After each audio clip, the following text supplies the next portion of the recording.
up in headlines and in glory. That wasn't mine to carry, but I did.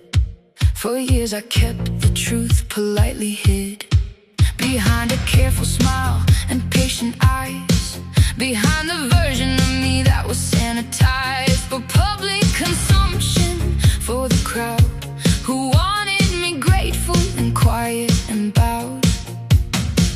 But something snapped somewhere around midnight, when the last careful version of me lost its appetite for being the one who apologizes for breathing.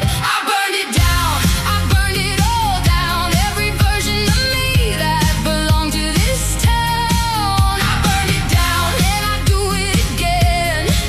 I burned it down and I'm not saying amen to anyone who built a cage and called it care, to anyone who loved me only when I was theirs. I burned it down, the match was already mine. I burned it down, and honey, I'm fine. I'm more than fine.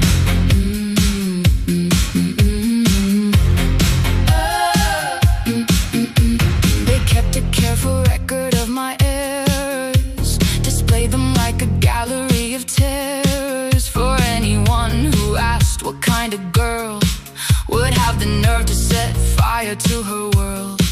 The kind who finally read the small print through, the kind who found out what was actually true about the love that came with all those strings, about the price attached to